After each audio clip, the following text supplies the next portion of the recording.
I never thought one moment of loyalty would change my life forever. If I'd known what that night would cost me, my job, my peace, my name, I might have stayed quiet. But then again, maybe not, because some debts aren't measured in money. They're measured in love, and guilt, and the kind of ruin you never come back from the same. It started in the back room of the restaurant where I used to work. Low lights, silver trays, the smell of whiskey and power. My best friend Lena was shaking. I remember the way her hands trembled as she whispered, "Please, Liv, just this once. I can't. He'll kill me if he finds out." And I didn't even ask who he was. I just nodded. The sound of breaking glass came next, then shouting, then chaos. One of the Mafia boss's men, big, stone-faced, the kind of guy who didn't blink unless ordered to, was on the floor, bleeding from his forehead. And Lena was holding the bottle, only for a second. Then she dropped it and looked at me like a cornered animal. "Go," I told her. My voice was calm, but inside I was already dying. "I've got this." She didn't even say thank you, just vanished through the back door. By the time the security men burst in, I was standing over the broken glass, my hands shaking, blood staining the hem of my white shirt. "She did it," someone said, and I didn't deny it. The man she'd hit didn't die. Thank God. But the moment I was dragged before him, I realized what kind of mistake I'd made. The boss. He was sitting behind a desk too expensive for the room. Dark hair slicked back, black shirt open at the collar, sleeves rolled to his forearms. Calm, too calm. The kind of calm that makes you think of deep water. Silent, dangerous, beautiful enough to make you forget you're drowning. He didn't look at me at first. He was reading a file, his thumb brushing along the edge of a page like he was deciding whether I was worth turning. Then finally he looked up, and that's when it happened. That quiet shift. The one I still feel in my bones when I think about him. His eyes were dark. Gray maybe, or blue. I couldn't tell under the light. But they saw everything. I mean everything. Not just me standing there trembling, but the fear underneath, the guilt that wasn't mine, the lie sitting heavy in my chest. "So," he said softly, voice smooth as smoke. "You attacked one of my men?" I tried to hold my head high, though my knees were shaking. He was getting handsy. I told him to stop. He leaned back, studying me. "And you broke a bottle over his head?" "He wouldn't stop," I said. My throat burned. He smiled. Not kindly. "You don't look like a woman who breaks bottles, sweetheart. You look like one who apologizes even when it's not her fault." I didn't answer. I couldn't. He stood then, slow and deliberate, walking around the desk until he was in front of me. I smelled cedar and danger on him. His presence filled the air like static before lightning. "Tell me your name." "Olivia," I said. "Olivia." He let it roll off his tongue. Pretty name for a liar. My breath caught. "I'm not lying." He tilted his head, eyes glinting. "You took the fall for someone else." "I respect that. But here's the problem, Olivia. Loyalty is only admirable when it's directed at the right person." I swallowed hard. "You don't scare me." He laughed under his breath. "You should be scared, sweetheart. You lied to me." Then he leaned in close enough that I could feel his breath against my ear when he whispered, "But you're lucky. I don't kill women who lie for love." I didn't know whether to breathe or run. He straightened, gestured to one of his men, and said, "Take her to the penthouse." I blinked. "What? No, you can't just—" "I can," he said, voice calm again. "You owe me a man's blood. I'll decide what it costs." I remember fighting, yelling, threatening to call the police. They just laughed. There's no police when it comes to men like him. There's only silence and survival. That's how I ended up in his world, the kind built on whispers, diamonds, and deals inked in fear. The first night in his penthouse, I didn't sleep. I sat on the edge of a bed too soft for someone like me, staring at the skyline, wondering if Lena was safe. Every sound made me jump. Every shadow looked like him. When he finally appeared, hours later, unannounced, he was barefoot, holding 2 glasses of wine. "You should eat something," he said, like I wasn't a prisoner. "I'm not hungry." He sat on the armchair across from me, the city lights spilling across his jaw. "Then drink. It'll calm your nerves." "I don't want anything from you." He smirked. "You already took something. My time, my attention, And now my curiosity. I looked away. I told you it wasn't me. And I told you I know. That made me freeze. I turned to him. Then why? Because I wanted to see how far you'd go to protect someone who wouldn't do the same for you. My chest tightened. You don't know her. I know weakness when I see it. Something in me snapped. Then you don't know me at all. For a long moment he just stared. Then he smiled. A small, dangerous smile that made my stomach twist. Maybe not. But I intend to. I hated the way my heart reacted to that. How it stuttered like it didn't know whether to fear him or crave him. The days that followed were a blur of quiet tension. He never touched me, never threatened me, but he watched. Every word, every movement. He asked questions that weren't really questions. What made you lie for her? Have you always been this self-destructive? Do you think she's thinking about you now? I didn't answer most of them. But one night, when I couldn't take it anymore, I asked, "What do you want from me?" He was standing by the window, shirt half unbuttoned, city lights catching the edge of his face. "Truth," he said. "You already know the truth." "I want yours." I swallowed hard. "You wouldn't understand.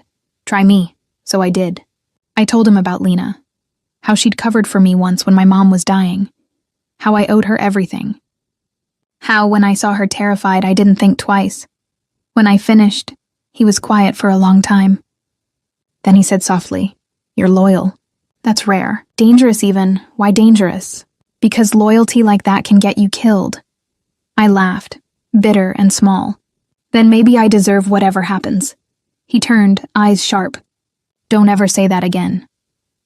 The silence that followed was thick enough to choke on. He stepped closer, his voice lower now, almost gentle. "If you ever give up like that again, I'll remind you what living feels like. Even if I have to make you hate me to do it." I didn't know whether it was a threat or a promise. Maybe both. Later that night, I caught my reflection in the mirror. I didn't look like the girl who'd walked into that restaurant. I looked like someone rewritten by circumstance and danger. And maybe that's why, when I heard him on the phone in the next room, his voice low, furious, saying, "Find her." The friend, the one she protected. My blood ran cold. Because that's when I realized he wasn't finished with me. He was just getting started. I should have stayed quiet, should have let him think I didn't care, but when he came back into the room, I couldn't hold it in. "If you touch her," I whispered, "I'll hate you for the rest of my life." He smiled faintly, almost sad. "Sweetheart, you already do." And that's when I knew I wasn't his prisoner anymore. I was his obsession, and I didn't know yet which one was worse. You ever live in a place that's too quiet? The kind of quiet that makes you realize silence can be violent too. That's what his penthouse became. A gilded cage suspended above the city, where every heartbeat echoed like a confession I wasn't ready to make. I told myself I was surviving, that I was just waiting for a chance to run. But the truth is, I stopped thinking about escape the day he showed me what it meant to be seen. It started one morning when I found him sitting at the kitchen island, sleeves rolled up, black shirt half buttoned, reading something on his phone. I'd barely slept. My mind had been stuck replaying the sound of his voice. Find her.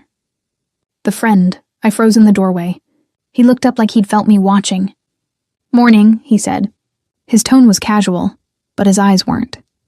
They tracked me, slow, like he was memorizing the way I moved. I stayed near the counter, arms crossed. "What do you want with Lena?" He set his phone down. "I told you. I need to know who I'm dealing with. She's no one to you. She's someone to you." His voice softened. "That makes her my business. She's my friend. That's it. And you're mine." The words hit me like a slap. I didn't even know how to respond. He stood and came closer. "Relax, I'm not talking about ownership." "Not yet," I laughed bitterly. "Then what are you talking about?" "Responsibility," he said simply. "You took the blame for her. That makes you my problem now." I hated the way that word sounded. Problem. But the way he said it didn't sound cruel. It sounded like something heavier. Like he didn't know what to do with me, but he couldn't let me go. Days blurred. He let me move freely in the apartment, even sent someone to bring my clothes from my old place. The first time I saw sunlight streaming through those glass walls, I realized how long I'd been holding my breath. I told myself not to get used to it, but he kept surprising me. One afternoon, I found him sitting in the living room with a little white puppy in his lap. I blinked. "What is that?" He smirked. "A peace offering," I shook my head. "You think a dog makes me forget you threatened my friend?" "No," he said, standing and placing the pup gently in my arms. "But it'll make you smile again." And God help me, it did. The puppy licked my fingers, tiny tail wagging like the world wasn't cruel. He watched me with that unreadable expression of his, the one that made me want to look away and stare at him at the same time. "What's its name?" I asked softly. "You tell me," I thought for a moment. "Lucky," he smiled faintly. "Fitting." For the first time, I saw something in him that didn't belong to the Mafia, the smallest flicker of warmth, like the man behind the power wasn't made entirely of ice, but comfort in his world never lasted. That night, I overheard him again, this time angrier. "She disappeared." "You're telling me she just vanished?" A pause, then, "Find her. I don't care what it costs." My heart dropped. He was still hunting Lena. I walked in before I could stop myself. "Call it off." He hung up slowly, turning toward me. "You've been listening again. You're going to ruin her life. She already ruined yours. She made a mistake." "So did you." He stepped closer, eyes sharp. "You think she deserves your loyalty? That woman ran and left you here. She didn't look back. You don't know her."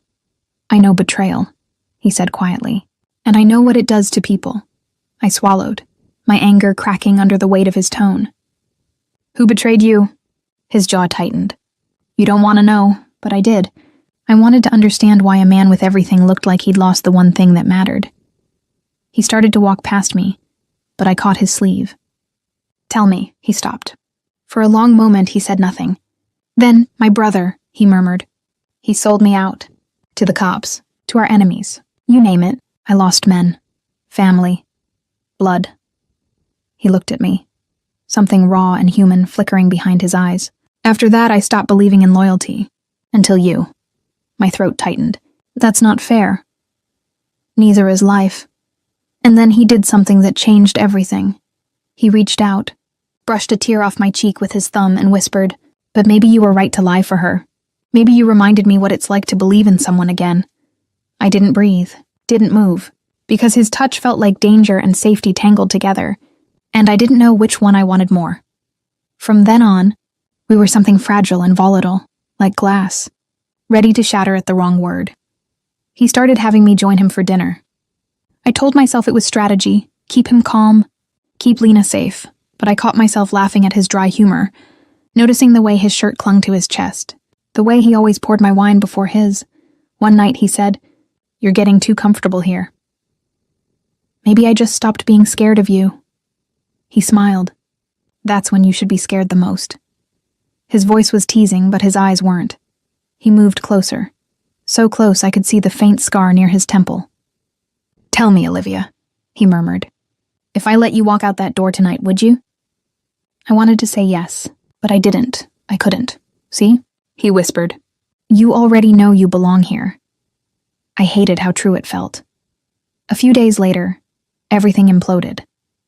I was in the living room when his second-in-command, Marco, burst in. "Boss, we found her." I froze. "Lena." He didn't even look at me as he said, "Bring her here." "No," I whispered. "Please, don't do this." He finally looked at me then, expression unreadable. "You should have trusted me, Olivia." My chest tightened. "I did. That's why I'm begging you." He walked toward me, voice calm but heavy. "You lied to me again. She's innocent." He stopped inches away, his gaze a storm I couldn't look away from. "You really think I'd hurt your friend?" "Yes." The word cracked out of me like a sob. He studied me for a long time. Then his voice dropped. "You don't know me at all, sweetheart." He turned and left the room. I followed him down the hall, heart hammering. When we reached the elevator, 2 men were holding Lena between them, disheveled, terrified. Her eyes met mine. "Liv, what have you done?" I wanted to scream that I'd saved her, that I'd done everything for her, but the words wouldn't come. He stepped between us. "She's safe," he said. "I just needed to see something." I stared at him. What? How far you'd go for someone who left you behind. And then, unbelievably, he turned to his men. Let her go, Lena sobbed, stumbling toward the door. Come with me, Liv, please. I looked at him. At the man who could destroy her destroy me, and I whispered. I can't. Because in that moment, I realized something awful. I didn't want to. Later that night, I found him on the balcony, a glass of scotch in his hand. The city below looked endless. You let her go, I said softly. He didn't turn. You needed to see that I could. Why? Because you'll never trust me until I stop being the monster in your head. I moved closer. Then what are you? He looked at me then, really looked. A man who doesn't know how to want something without breaking it. I felt the breath leave my lungs. You won't break me. Don't tempt me. Our eyes locked, and the silence between us was electric, alive.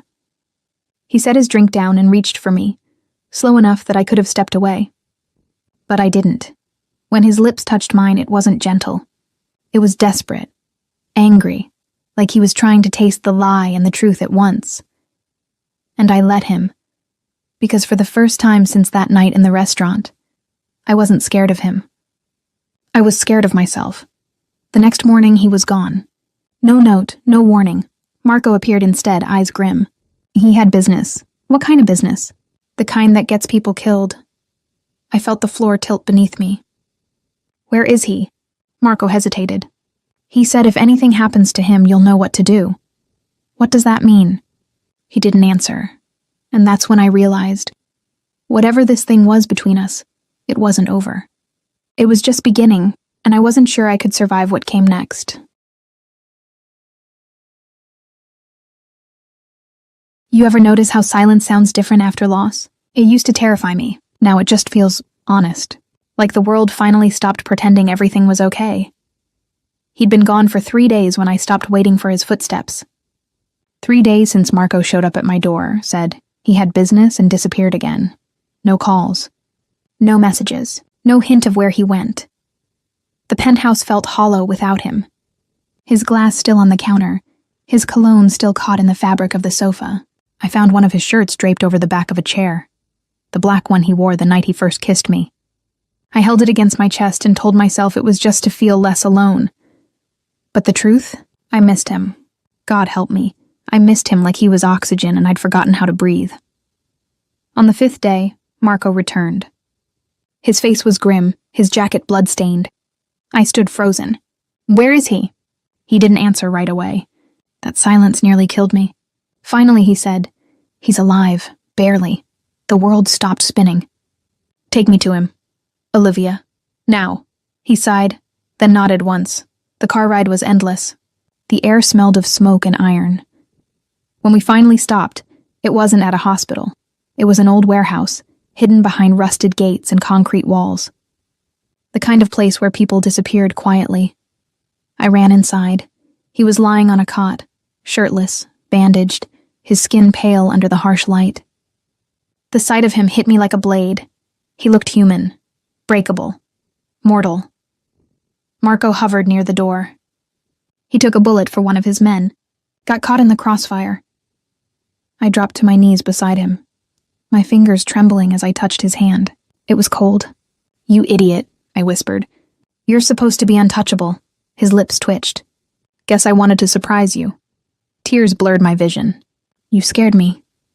He opened his eyes slowly, the faintest smile ghosting across his face. I told you not to fall for a man like me. I swallowed hard. Too late. He laughed weakly, and the sound broke me. For the next few days, I stayed with him. Marco brought food, medicine, silence. Sometimes he'd drift in and out of sleep, mumbling things that didn't make sense. Once I heard him whisper my name. And once I heard him say, I should have let her go. I didn't ask which her he meant, me or his past. Maybe both, but as he healed, the distance between us started to shift again. Not the kind of distance you can measure in feet, emotional distance. That invisible wall people build when they're afraid of wanting something too much. On the 8th night, he woke to find me sitting beside him, reading by the dim light of a lamp. He studied me for a long moment before asking quietly, Why are you still here? I looked up from the book. Because you're not allowed to die before I get my answers. He smiled faintly. What answers? All of them. He closed his eyes, exhaling. Ask then. So I did. Why me? Why keep me here? Why not just let me go when you knew I wasn't lying? He didn't move, but his voice was low and steady. Because the night you took the blame, I saw something I hadn't seen in years. A person willing to burn for someone else. In my world, that's either stupidity or gold. I couldn't tell which you were. And now? He opened his eyes, gaze locking on mine. Now I know you were both. I let out a shaky laugh. That's not a compliment. It's the truth, he said. And truth is the only thing that matters. He reached for my hand then, slow and uncertain.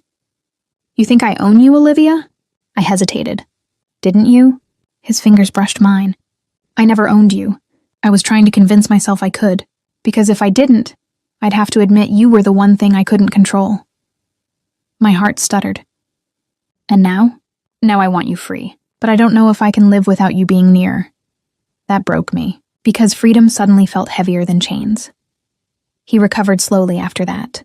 The bullet wound healed, but something else didn't. Something deeper, quieter. He was softer, more distant. He'd stand by the window for hours, staring out at the city like it owed him answers. I tried to give him space, but one night I couldn't take it anymore. What are you afraid of? I asked. He didn't turn. History repeating. You mean your brother? He nodded once. He came back. I froze. What? He looked over his shoulder. He's the reason I got shot. Tried to finish what he started years ago. Oh my God. He's gone now. His tone was final. Don't ask how. I didn't. I just whispered. You didn't have to protect me from that. He smiled bitterly. You were the only thing worth protecting. 2 weeks later, he told me to pack my things. I thought it was punishment at first, that he was sending me away. But when the car stopped outside a small seaside cottage hours from the city, I realized it was something else. He carried my bag to the door himself, then stood in the sunlight, looking so out of place in his black shirt and sharp edges. This is yours, he said. The deed's in your name. I stared at him. What is this? Your freedom, my voice cracked. You're leaving me? He smiled sadly. No, I'm letting you choose. You can stay here and start over, or you can come back, but only if you want to. The wind caught his hair, sunlight glinting off the scar near his temple. He looked human, like the storm had finally passed through him. I don't know how to start over, I whispered. He stepped closer, his hand brushing my cheek. You already have. Then he kissed my forehead, soft, reverent, and walked away before I could say his name. The first week was unbearable. Every creak of the floorboard sounded like him. Every sunset made me ache. But something beautiful happened too. I started breathing without fear. I painted the walls white, adopted Lucky permanently, planted herbs by the window. I started remembering who I was before the world taught me to apologize for existing. One morning, I woke up and realized I wasn't waiting anymore.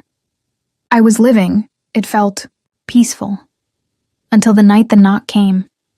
It was raining softly outside. Not enough to soak the earth, just enough to whisper against the glass. Lucky barked once, tail wagging. I opened the door.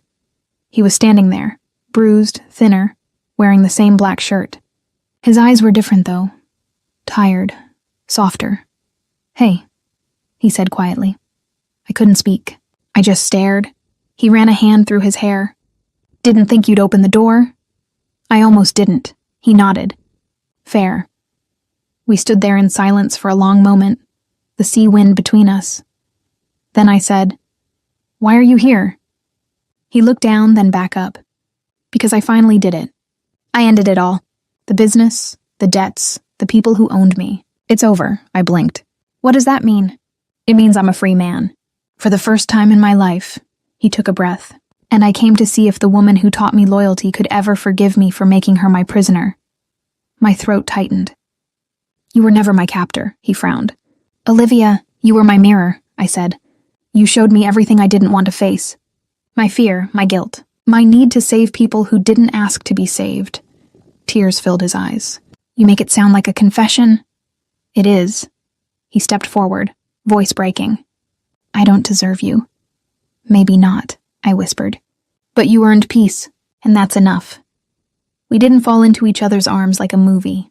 We just stood there, quiet, watching the sun break through the clouds over the sea. He reached for my hand, tentative. I let him. It wasn't a promise. It wasn't forever. It was real. And that's how love found us again. Not through grand gestures, not through perfection, but through the ashes of everything we'd survived. Sometimes healing doesn't look like moving on. It looks like staying still long enough to see what's left standing. And as the waves hit the shore, his thumb brushed over my knuckles, and he whispered, "You still don't belong to me, do you?" I smiled softly. "No, but maybe we belong with each other." He laughed under his breath, that quiet sound that had once terrified me. Guess that's enough. And for the first time in forever, it was epilogue, soft confession. I still think about that girl from the restaurant sometimes, the one who took the blame, who didn't know she was about to walk into the arms of the man who'd break and rebuild her. If I could tell her one thing, it'd be this: don't regret the fire. It's what made the glass stronger. Because now, when I look at him sitting on the porch, Lucky asleep at his feet, sunlight painting his scars gold, I know we didn't survive the darkness by accident. We chose to. And that choice, that quiet, impossible choice, was the beginning of everything beautiful that came after. If this story touched your heart, if you felt every heartbeat, every silence, every moment she almost broke, then don't let it end here. Subscribe to the channel for more confessional love stories told straight from the soul. Comment below. What part of Olivia's story stayed with you the most? Like this video if you believe that love doesn't have to be perfect to be real. Every story shared, every word felt. That's how we keep these hearts beating together. Until the next confession, stay brave, stay kind, and never stop believing in the healing kind of love.